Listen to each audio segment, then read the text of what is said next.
a causa de enfermedad, así es de que téngalos en oración, que el Señor pase su mano sobre ellos y que el Señor les ayude a recuperarse pronto y estar con nosotros una vez más. Estamos en el libro de 2 Samuel. Esta cosa se oye muy recio, no sé si soy yo, que a veces me oigo y a veces no me oigo. Estamos en 2 Samuel. ¿Podemos las computadoras, por favor? Y dejamos a David en el capítulo 6. Si usted se acuerda, acababa David de trasladar el arca a Jerusalén. Y está David contento, está alegre, porque el Señor le ha permitido traer el arca. Y el capítulo 6 y el capítulo 7 son uno de mis capítulos favoritos de este libro, ¿verdad? Siempre digo eso de todos los capítulos, pero de este libro son de los que me fascinan más. Pero el capítulo 7, mis hermanos, el capítulo 7 de Samuel, que con la ayuda de Dios vamos a poder ver en esta noche, es importantísimo para el Antiguo Testamento.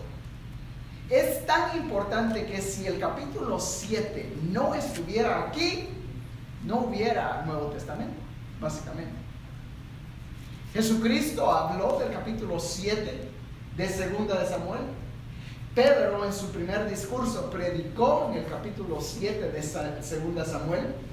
Pablo, Esteban, todos hicieron referencia al capítulo 7 de 2 Samuel. Y si usted ha escuchado la frase Jesús, hijo de David, ¿la ha escuchado? Cuando los ciegos o el ciego Bartimeo clamó en Marcos capítulo 10, clamó a gran voz diciendo: Jesús, hijo de David, ten piedad de mí. ¿Se ha preguntado usted por qué a Jesús se le llama hijo de David? ¿Por qué? Porque viene del linaje de él. Viene del linaje de David. Hasta este momento el Antiguo Testamento, la ley de Moisés, había traído pactos, ¿verdad? Habíamos visto pactos. El pacto de Dios primero con Noé, ¿verdad? Con Noé, cuando Dios destruyó la tierra y salvó solo la familia de Noé. Después con Abraham, con Isaac, Jacob, y por todos los años, ¿verdad? Dios estuvo con su pueblo Israel por esa promesa que les había hecho a estos hombres. Y se sabía que Dios iba a enviar un Mesías, pero no se sabía de dónde iba a venir, no sabía de dónde iba a nacer. Y en este capítulo 7 Dios nos dice exactamente que vendrá del linaje de David. Y en esta noche, mis hermanos, vamos a recordar nuestro versículo clave, el cual dice: y Samuel dijo: se complace Jehová tanto en los holocaustos y víctimas como en que se obedezca a la palabra de Jehová. Ciertamente el obedecer es mejor que los sacrificios, y el prestar atención que la grosura de los carneros. Perdón, ya se me están arruinando los ojos otra vez. Que la grosura de los carneros. Ese es nuestro versículo lema, y a través de estos dos libros podemos ver cómo la desobediencia resulta en ser desagradado por Dios, ¿verdad? No importa qué tan buenas intenciones el hombre tenía, estaba desobedeciendo a Dios y resultaba en castigo de Dios. Y en el capítulo 7 le he nombrado un hombre conforme al corazón de Dios. En 1 Samuel capítulo 13, versículo 13, le dice Samuel al rey Saúl: Dios ha quitado tu reino y se lo ha dado a otro hombre conforme a su corazón, conforme al corazón de Dios. Y si usted le preguntara en esta noche, ¿qué quiere decir eso? Conforme al corazón de Dios, ¿qué diría? En primer lugar, mis hermanos, debemos de acordarnos algo. El corazón de Dios no es como nuestro corazón. Dice Isaías 55, versículo 8 al 10, mis pensamientos no son vuestros pensamientos, ni mis caminos vuestros caminos, más altos que el cielo son. El punto es que lo que nosotros consideramos bueno, para Dios puede ser que no sea bueno. Y lo que nosotros consideramos malo, puede ser que Dios diga, no, este corazón pertenece a mí. Porque si yo pudiera decir de David algo, sería un padre, uno de los peores padres que encontramos en la Biblia. No supo guiar a su familia, asesino, fornicario, todos estos pecados que sabemos de David. Sin embargo, la Biblia dice, era conforme al corazón de Dios. Y era porque el corazón de David había un amor por Dios. Y no fue que Dios viera algo bueno en David, sino que simplemente Dios amaba a David. Y en el capítulo 6 podemos encontrar nuestro primer punto. El hombre conforme al corazón de Dios se goza en la presencia de Dios. Y hablábamos brevemente de eso en nuestro último estudio. Cómo David se gozó estando en la presencia de Dios, y dice que danzaba delante de Dios, tanto que su esposa Mical, ¿qué hizo? Lo despreció. Dijo, qué bonito el niño, haciéndose como que no es nada, andando con ropas bajas cuando tiene su ropa real, su vestido real. Y David le dijo, en la presencia de Dios que me gocé, y aún me haré más vil, me haré más bajo, estando en la presencia. Y mis hermanos, cuando estamos en la presencia de Dios, debemos de gozarnos. Debemos de gozarnos. Un hombre conforme al corazón de Dios se goza de estar en la presencia de Dios. Pero también un hombre conforme al corazón de Dios alaba a Dios en las buenas y en las malas. Cuando Saúl quería matarlo, David confiaba en Dios. Cuando Goliat venía hacia él, David confió en Dios. Cuando Israel puso a Isboset por rey y el pueblo se dividió, dice la palabra de Dios que David confiaba en Dios. Y vemos a través de la historia que David alababa a Dios en las buenas y en las malas. Decía, Señor, tú me diste, estoy parafraseando, me diste el reino a mí, y a su tiempo va a ser mío. No se preocupaba, alababa a Dios. Y en el capítulo 6 podemos ver que aún después de haber fracasado en tratar de mover el arca a su propia manera, después reconoce, dice, no, esto no es así como se debe de hacer. Regresa a la ley de Moisés quizás y se da cuenta, tiene que ser cargada por los levitas. Y después logra mover el arca a Jerusalén. Pero el varón de Dios, o el hombre que tiene un corazón conforme al corazón de Dios, mis hermanos, piensa en las cosas de Dios. Y estamos en el versículo 1, capítulo 7. Dice la palabra de Dios, aconteció que cuando ya el rey habitaba en su casa, después que Jehová le había dado reposo de todos sus enemigos en derredor, dijo el rey al profeta Natán, mira, ahora yo vivo en casa de cedro y el arca de Dios está entre cortinas. Y Natán dijo al rey, anda y haz todo lo que está en tu corazón, porque Jehová está contigo. Quiero detenerme aquí un momentito y quiero que usted se imagine la escena.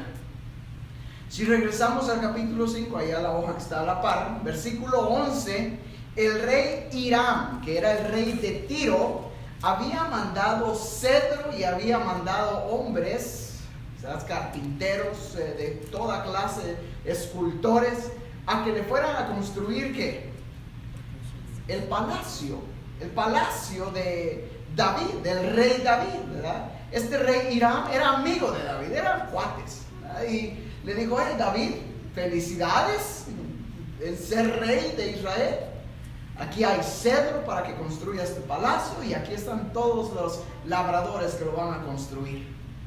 Ahora, ¿puede usted imaginarse esta cabaña que le construyeron a David? Indudablemente impresionante. Palacio real de cedro. ¿Ha olido usted el cedro? Un olor tan delicioso. Mi sueño es, déjeme decirle, mi sueño es retirarme y tener una cabaña cerca de algún cuerpo de agua donde mis nietos puedan venir a visitarme y donde podamos vivir yo y mi esposa tranquilos hasta nuestros últimos días. Si Dios me concediera un deseo, sería eso. Que me encanta el olor de la madera. Ahora, ¿puede usted imaginarse a David? Acababa de ya terminar todas sus guerras, ya Dios le había dado paz, le había dado descanso, y estaba en su hamaca, en medio de su palacio.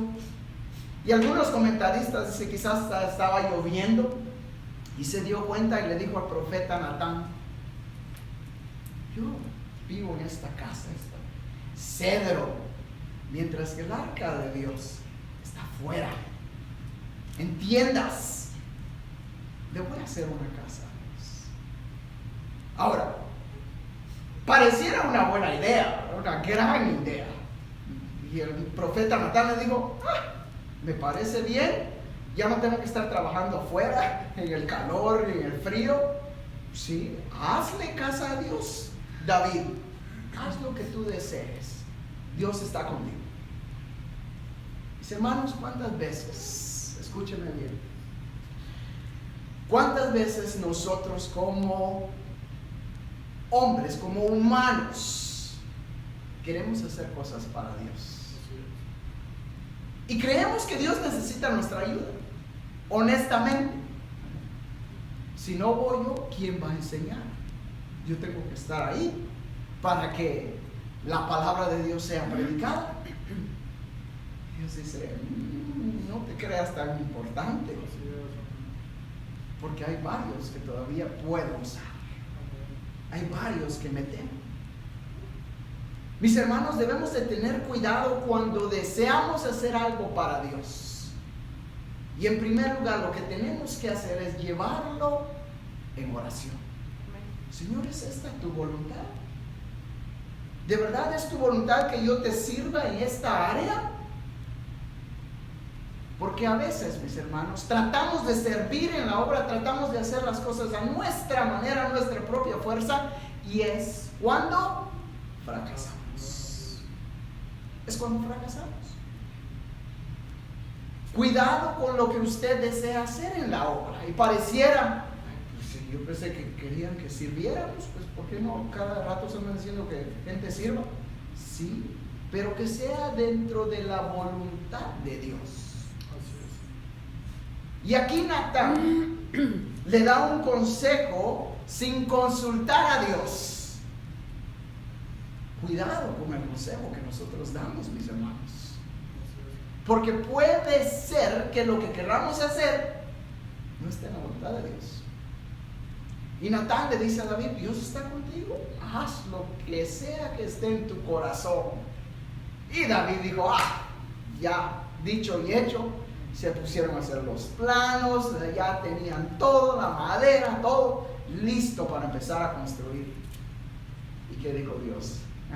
Un momentito, versículo 4. Aconteció aquella noche que vino palabra de Jehová a Natán diciendo: ve y di a mi siervo David, así ha dicho Jehová, tú me has de edificar casa en que yo more. Es interesante, ¿no cree usted que el deseo de David no era malo? Su deseo era genuino, su corazón era genuino. Él no quiso ofender a Dios con esto. Ni Dios no se ofende de que David haya deseado esto. Al contrario, vemos en Reyes que Dios le dice, dice Salomón, que Dios se agradó del deseo de David. Dios no se enoja que David haya querido hacerle una casa. Simplemente le dice: David, tú me vas a hacer casa a mí. ¿Cuántas recámaras le vas a hacer, David? Pues ¿cuántas recámaras necesitas, Señor? ¿Qué le vas a poner en la cocina? ¿Le vas a poner mármol? ¿Le vas a poner granito? ¿Qué le vas a poner? ¿Cuántos baños le vas a poner, David? ¿Tú me vas a hacer casa a mí? Y mis hermanos, ahí podemos ver cómo David quizás de repente se dio cuenta: ¿cierto? ¿Qué tipo de casa usaría Dios? Y sabe usted que a veces mal usamos el término la casa de Dios, ¿verdad? Porque creemos que el templo, y decimos: esta es la casa de Dios, ¿verdad? Tenemos que cuidarla, tenemos que protegerla. No me malinterprete, por supuesto que debemos de cuidar la casa de Dios. La casa de Dios se respeta. El templo donde venimos a adorar, debemos de respetarlo. Debe de haber una reverencia. Pero también no podemos caer en el error de pensar que Dios solo está aquí en este lugar, porque la presencia de Dios está en todos lados. Entonces nuestro respeto, nuestra adoración debe de ser igual, estemos donde estemos. La reverencia para Dios debe de ser igual en todos lados. Y Dios le dice a David: David, ¿tú me vas a hacer casa a mí? Mis hermanos, a veces hacemos las cosas sin consultar a Dios. Y Dios después dice: ¿tú vas a hacer eso para mí? ¿Tú vas a tocar para mí? ¿Cómo está tu corazón antes de que toques para mí? ¿Ya lo pusiste en oración?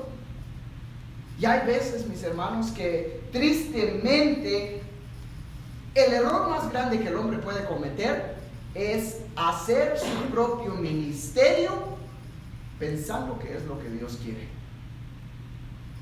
Hay algunos que me dicen: pastor, ¿que ¿por qué no hacemos esto? ¿Por qué no hacemos el otro? Y mi respuesta siempre va a ser la misma: vamos a ponerlo en oración, hermanos. Y si Dios me dice a mí que lo hagamos, lo hacemos. Si no lo hacemos, tenga usted por seguro que Dios no me dijo que debíamos hacerlo. Porque muchas veces se hacen las cosas sin consultar a Dios. Y hay algunos que me reclaman, y yo ya lo sé, porque me dicen: pastor, siento en mi corazón, o Dios ha puesto en mi corazón que le diga esto. Y yo ya sé. ¿Por qué no mejor me dice: pastor, tengo algo que quiero reclamarle? Pero no se animan y se esconden detrás de Dios. ¿Y sabe qué yo hago inmediatamente? Llevarlo en oración. Señor, ¿por qué no me dijiste a mí? ¿Por qué se lo dijiste al hermano, a la hermana, y no a mí? Y a veces Dios me dice: yo no dije nada. Yo no dije nada. O a veces Dios me da una buena regaña. Tienes que escucharlo. Tenemos que poner las cosas que hay en nuestro corazón delante de Dios, porque puede hacer que Dios nos diga: tú me vas a hacer casa a mí. Versículo 6: ciertamente no he habitado en casa desde el día en que saqué a los hijos de Israel de Egipto hasta hoy, sino que he andado en tienda y en tabernáculo, y en todo cuanto he andado con todos los hijos de Israel, he hablado yo palabra alguna de las tribus de Israel, a quien haya mandado a apacentar a mi pueblo de Israel, diciendo: ¿por qué no me habéis edificado casa de cedro? Aquí hay un principio muy importante, mis hermanos.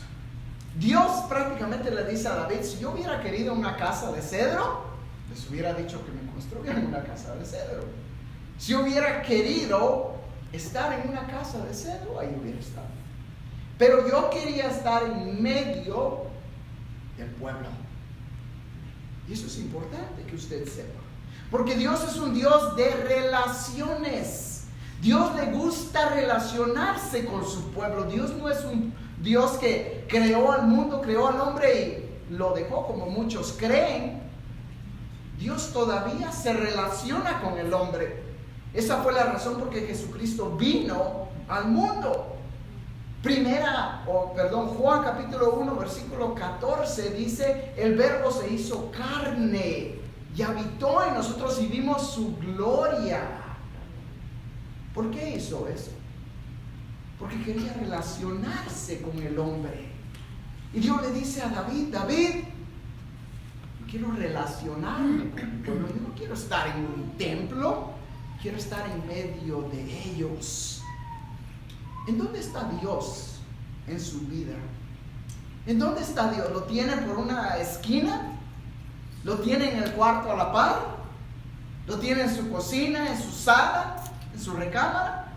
¿O está Dios en medio de su hogar?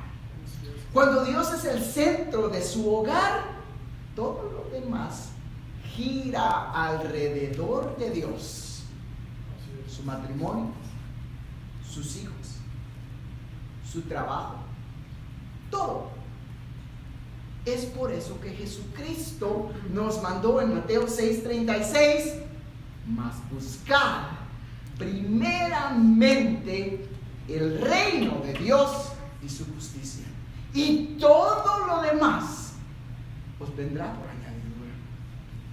Y eso es lo que no podemos hacer. No podemos poner a Dios como centro en nuestra vida. Eso es lo que más nos cuesta hacer. Y déjame decirle algo, mi hermano. Hay cosas en la vida cristiana que usted las hace si quiere, y si no las quiere hacer, pues no las haga. Por ejemplo, el dar a la obra de Dios, el dar su diezmo y sus ofrendas. Pablo dice que cada quien dé como propuso en su corazón, no por tristeza ni por necesidad. Y Malaquías dice, probadme ahora, si no abriré las ventanas de los cielos y derramaré bendiciones hasta que sobreabunde. ¿Usted quiere que Dios lo bendiga? Dele a Dios. Dele a Dios. Dele y dele más. Y entre más le da, Dios más lo va a bendecir. Pero si usted no quiere que Dios le bendiga, pues no le dé. Dios no necesita de su dinero. Entonces el hombre tiene esa opción. Hoy no quiero dar, pues no dé. No dé. Y detenga las bendiciones de Dios. Pero si usted quiere ser bendecido, entonces dé. Ahora, hay cosas que no es una opción hacerlas. Dios demandó en Deuteronomio capítulo 6, y amarás a Jehová tu Dios con todo tu corazón, con todas tus fuerzas, con toda tu alma, con todo tu espíritu. Dios está mandando que amemos a Dios sobre todas las cosas. Y Jesús lo vuelve a repetir y dice, cualquiera que ame más cualquier cosa más que a mí, no es digno de mí. Entonces, el amar a Dios no es una opción. El poner a Dios en el centro de nuestra vida no es una opción. Es un mandamiento. ¿Y sabe qué es más aún interesante? Que cuando a Jesús le preguntaron ¿cuál es el primer mandamiento con promesa? Jesús dijo, amarás al Señor tu Dios sobre todas las cosas. Y dijo, y el segundo es semejante. Amarás a tu prójimo como a ti mismo. No es una opción el amar a nuestros hermanos. Sin embargo, a veces decimos, yo amo a Dios, pero tengo problemas con mis hermanos. Primera de Juan nos dice que si no nos amamos, nosotros no podemos decir que amamos a Dios. ¿Cómo podemos decir que amamos a Dios a quien no habemos visto, si no amamos a nuestros hermanos que miramos constantemente? Hay un peligro en eso. Dios quiere estar en medio de su pueblo, en medio de su vida. Él quiere ser el centro. Versículo 8: ahora pues dirás así a mi siervo David: así ha dicho Jehová de los ejércitos, yo te tomé del redil de detrás de las ovejas para que fueses príncipe sobre mi pueblo, sobre Israel. Y he estado contigo en todo cuanto has andado, y delante de ti he destruido a todos tus enemigos, y te he dado nombre grande como el nombre de los grandes que hay en la tierra. El hombre sin Dios no es nada. El hombre sin Dios no es nada. Si usted en esta noche cree que tiene algo porque usted es bueno o se lo ha ganado, déjeme decirle que está muy equivocado. Dios nos dice a cada uno de nosotros: ¿te acuerdas de dónde te saqué? Cuando tu familia te desechó, cuando tú estabas allá en el campo buscando o pastoreando las ovejas, y aún tu padre Isaí dijo: no, ya no hay nadie más. ¿Te acuerdas? De ahí te saqué yo, le dice a David. Cuando nadie te vio, yo te escogí. Yo fui el que derroté a tus enemigos. Cuando cantaban Saúl mató a 1000 y David a sus 10,000, dice Dios, ese fui yo. No creas que fuiste tú. Mis hermanos, a veces creemos, ¿verdad?, que tenemos las cosas porque trabajamos duro. No, yo me mato trabajando, pastor. Si trabaja tanto que ni siquiera viene a la iglesia. Todo lo que tengo es porque yo me lo he ganado. Cuidado, que todo lo que tenemos es porque Dios nos lo ha dado. Y va a seguir trabajando y va a seguir matándose mientras que no ponga a Dios por primer lugar.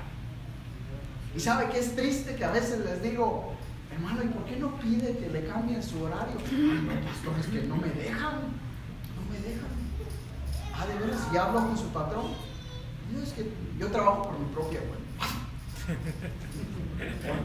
Hermano, ¿cómo queremos que Dios nos bendiga así?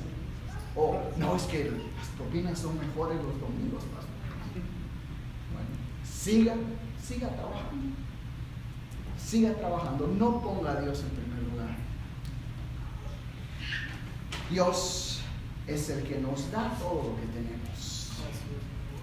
Versículo 10: además, yo fijaré lugar a mi pueblo Israel y lo plantaré para que habite en su lugar y nunca más sea removido, ni los inicuos le aflijan más como al principio, desde el día en que puse jueces sobre mi pueblo Israel, y a ti te daré descanso de todos tus enemigos. Asimismo Jehová te hace saber que Él te hará casa, y cuando tus días sean cumplidos y duermas con tus padres, yo levantaré después de ti a uno de tu linaje, el cual procederá de tus entrañas, y afirmaré su reino.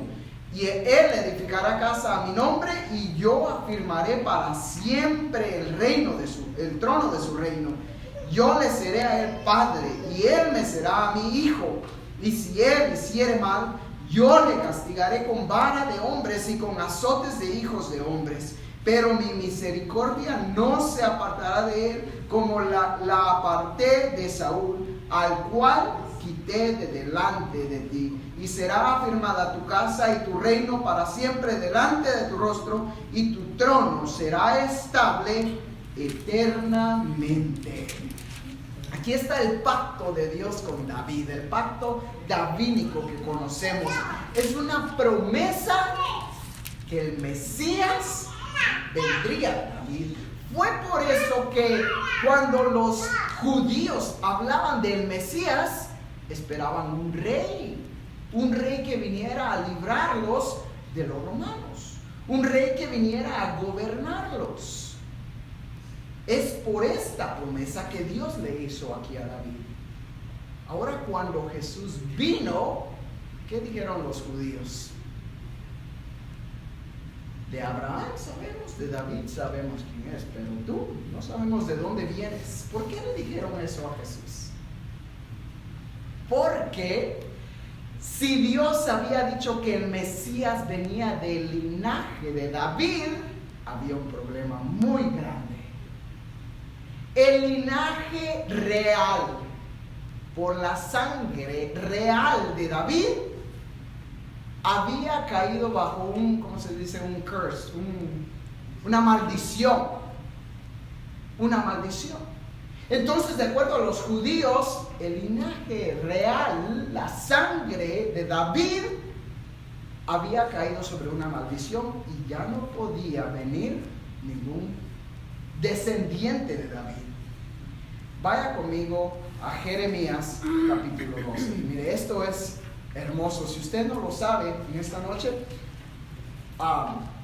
debe de aprendérselo, porque esto es uno de los problemas más grandes por qué los judíos no creen en Jesús como el Mesías. ¿Qué dije en Jeremías capítulo 22?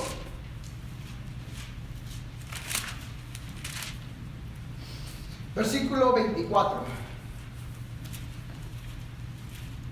Dice: vivo yo, dice Jehová, que si Conías, hijo de Josín, rey de Judá, este Conías es otro nombre que se le da a Jeconías, ¿okay? Rey de Judá, fuera anillo en mi mano derecha, aún de allí te arrancaría. Te entregaré en mano de los que buscan tu vida y en mano de aquellos cuya vista temes, así en manos de Nabucodonosor, rey de Babilonia, y en mano de los caldeos. Te haré llevar cautivo a ti y a tu madre, que te dio a luz a tierra ajena en que no naciste, y allá moriréis. Y a la tierra a la cual ellos con toda el alma anhelan volver, allá no volverán. Este es el hombre Conías, una vasija despreciada y quebrada, es un trasto que nadie estima. ¿Por qué fueron arrojados él y sus generaciones y echados a tierra que no habían conocido? Tierra, tierra, tierra. Oye palabra de Jehová.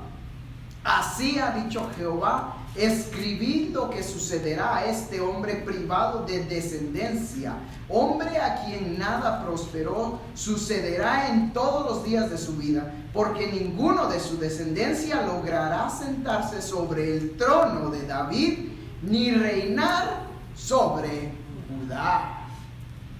Este Conías o Jeconías venía directamente de la descendencia de Salomón, directamente de la descendencia de David. Salomón fue hijo de David, fue el que lo reemplazó como rey. Y si usted ya conoce la historia, rey tras rey empezaron a hacer lo malo y empezaron a alejarse de Dios, al punto que este Jeconías solo reinó por 3 meses. Y Nabucodonosor llegó y tomó cautiva a Judá. Ese fue el castigo de Dios. Y desde entonces la maldición había estado en el linaje real de David. Entonces, ¿cómo arregla Dios ese problema? Si del linaje de David tenía que venir el Mesías. ¿Se ha preguntado eso? Me alegro que se lo haya preguntado. Aquí está la respuesta. ¿Se ha dado cuenta usted que hay 2 genealogías en el Nuevo Testamento? En Mateo y Lucas. Una es la genealogía de José y la otra es la genealogía de María. Ahora, si voltea usted a Mateo rápidamente, capítulo 1, no vamos a leer todos los nombres, pero por esto es que es importante que usted lea las genealogías porque están ahí con un propósito. Y esta genealogía, vamos a empezar desde el versículo 5. Salmón engendró de Rahab a Booz, Booz engendró de Ruth a Obed, y Obed a Isaí. Isaí engendró al rey David, y el rey David engendró a Salomón, de la que fue mujer de Urías. Salomón engendró a Roboam, Roboam a Abdías, y Abdías a Asa, Asa engendró a Josafat, Josafat a Joram, Joram a Usías, Usías engendró a Jotam, Jotam a Acaz, y Acaz a Ezequías, Ezequías engendró a Manasés, Manasés a Amón, Amón a Josías, Josías engendró a Jeconías y a sus hermanos en el tiempo de la deportación de Babilonia. Después de la deportación de Babilonia, Jeconías engendró a Salatiel, Salatiel a Zorobabel, Zorobabel engendró a Abiud, Abiud a Eliakim, y Eliakim a Azor, Azor engendró a Sadoc, Sadoc a Akim, Akim a Eliud, Eliud engendró a Eleazar, Eleazar a Matán, Matán a Jacob, y Jacob engendró a José, marido de María, de la cual nació Jesús, llamado el Cristo. Entonces, tenemos la genealogía de José que viene por Salomón, donde viene la maldición. Entonces, ¿cómo soluciona este problema Dios? Hace nacer a Jesucristo de una virgen. De una virgen. Y es por eso que el nacimiento virginal era necesario, porque de lo contrario ninguno hubiera aceptado que Jesús era el Mesías.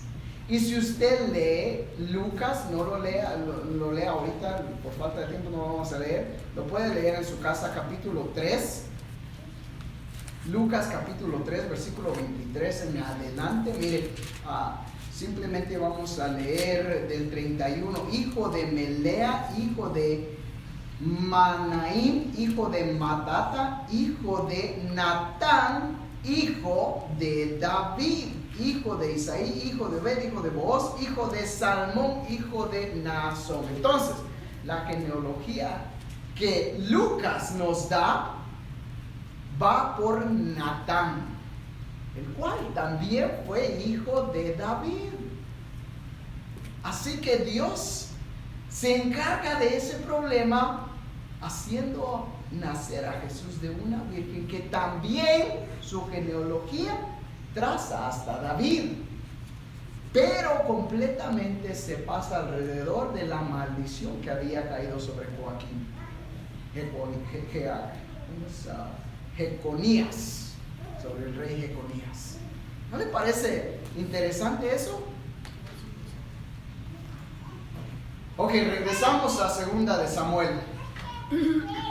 La promesa de Dios que el Mesías vendría sobre él. Por último punto, un hombre conforme al corazón de Dios acepta la voluntad de Dios. Versículo 17: conforme a todas las palabras y conforme a toda la visión, así habló Natán a David. Y entró el rey David y se puso delante de Jehová y dijo: Señor Jehová, ¿quién soy yo? ¿Y qué es mi casa para que tú me hayas traído hasta aquí? Y aún te ha parecido poco esto, Señor Jehová, pues también has hablado de la casa de tu siervo en lo porvenir. Es así como procede el hombre, Señor Jehová. ¿Y qué más puede añadir David hablando contigo? Pues tú conoces a tu siervo, Señor Jehová. Todas estas grandezas has hecho por tu palabra y conforme a tu corazón, haciéndolas saber a tu siervo. Por tanto, tú te has engrandecido, Jehová Dios, por cuanto no hay como tú, ni hay Dios fuera de ti, conforme a todo lo que hemos oído con nuestros oídos. ¿Y quién como tu pueblo, como Israel, nación singular en la tierra, porque fue Dios para rescatarlo por pueblo suyo, y para ponerle nombre y para hacer grandezas a su favor y obras terribles a su tierra? Por amor de su pueblo que rescataste para ti de Egipto, de las naciones y de sus dioses. porque tú estableciste a tu pueblo Israel por pueblo tuyo para siempre, y tú, oh Jehová, fuiste a ellos por Dios. Ahora pues, Jehová Dios, confirma para siempre la palabra que has hablado sobre tu siervo y sobre tu casa, y haz conforme a lo que has dicho. Puede terminar usted el capítulo. David acepta la voluntad de Dios. Dice: Señor, no me lo merezco. No me lo merezco, pero lo acepto. ¿Sabe qué es interesante?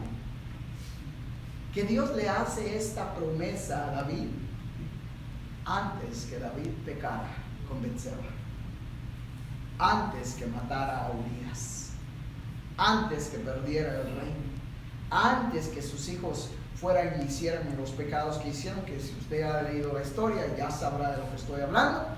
Una de sus hijas es violada por su propio hermano, uno de los hermanos es asesinado. Drama por todos lados en la familia de David. Esta promesa fue antes, y Dios sabía y conocía lo que David iba a hacer. Sin embargo, porque Dios lo prometió, lo cumple. Y mis hermanos, Dios nos ha prometido algo muy hermoso, que va a estar con nosotros todos los días. Y he aquí, le dijo a sus discípulos Jesús: yo estoy con vosotros todos los días hasta el fin del mundo. Cuando usted se siente solo, sola, acuérdese, usted no está sola, no está solo. Dios está ahí con usted. Él lo prometió. Y aún en medio de la dificultad, aunque nosotros mismos nos hayamos hecho la dificultad, Dios permanece fiel. No porque lo merezcamos, simplemente porque nos ama. Eso es todo. Porque nos ama. La misma razón por la que envió a su Hijo Jesucristo a morir por nosotros. Es un capítulo hermoso que usted debe de conocer. No puede entender el Nuevo Testamento sin conocer este capítulo pero tan importantísimo. Que el Señor nos ayude, mis hermanos, a que antes de tomar cualquier decisión la pongamos en oración. Pastor, necesitamos Biblias. ¿De verdad necesitamos Biblias? ¿Por qué no oramos? No, pastor. La Biblia, la palabra de Dios. Ok, agarremos Biblias. Le preguntamos a Dios: Señor, esto es lo que quieres. Y esa culpa me cae a mí. Porque como Natán, quizás a veces damos consejo sin consultar a Dios. Es cuando las cosas se hacen y no son fructíferas. A veces cuesta, mi hermano, mi hermana, el detenernos y decir: Señor, ¿es esta tu voluntad? ¿De verdad es tu voluntad? ¿Es esto lo que tú quieres? Y si el Señor nos dice: yo no te lo pedí, tú mismo lo estás haciendo, yo no te lo pedí. Debemos de reconocer y decir: ok, Señor, hago lo que tú quieres. Es difícil aceptar, no lo creo, pero la voluntad de Dios siempre es agradable y perfecta. Inclina su rostro. Señor, te agradecemos, Padre, por este pasaje tan hermoso, Señor, esta promesa tan hermosa.